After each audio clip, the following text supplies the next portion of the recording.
Have you ever wondered why a giraffe's neck is so long? Well, 1800s French naturalist Jean-Baptiste Lamarck proposed that species evolved over time and suggested that these giraffes stretched their long necks to reach their food. They then passed this trait onto their offspring, and hence explains why we now have giraffes with long necks.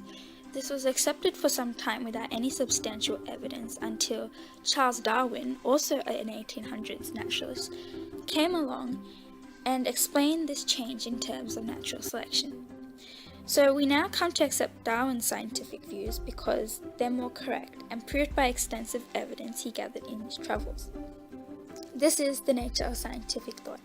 It always changes as evidence becomes available, and the first thing to do when you have an idea is to create a hypothesis and then collect data, analyze it, and once it fits the hypothesis, the idea is ready to be introduced to the world.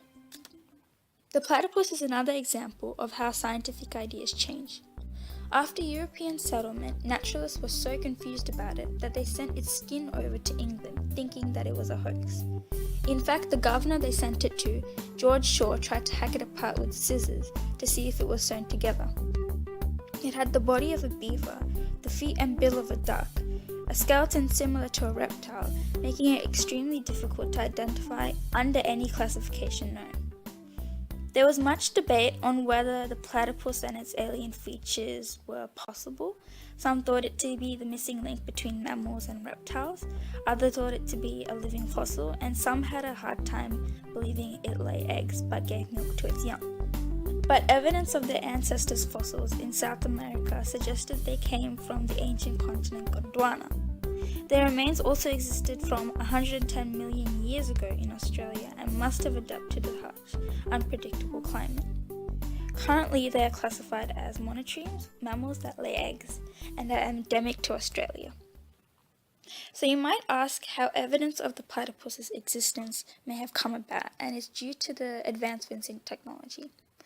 While may not existing at the time of the platypus's discovery, some current examples of how technology aided in changing ideas is the electron microscope.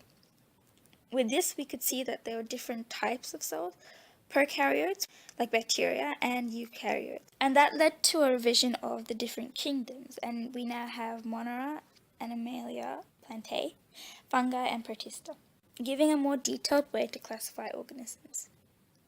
Advances in geological technology has allowed us to date a species' age, as well as discovering new species. This includes techniques such as carbon dating, fluoride nitrogen dating, and potassium-argon dating. With this, evolutionary relationships were realized, and it gave information of the environments of the past, such as what environments the platypus could have lived in, judging by what it lives in now. And changes are again made to the classification system since new species are found.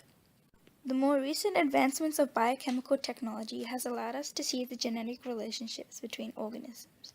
DNA sequencing, observing mitochondrial DNA, and amino acid sequencing are used to date evolutionary events. Before, organisms were classified based on structure, but having the same structure doesn't necessarily mean they're genetically related or of the same species. Hence, many ideas of which species were related changed.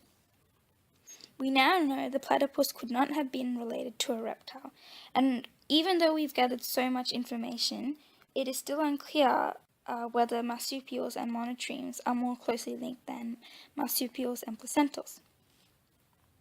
So as you can probably tell by now, when evidence piles up, new ideas form, and previous ideas are challenged. The more we do this, the more we expand our knowledge and discover our diverse and complex universe. Thank you for watching. You can check the rest of the website for information on the evolution of Australian biota and below the video for a more detailed version of this dot point.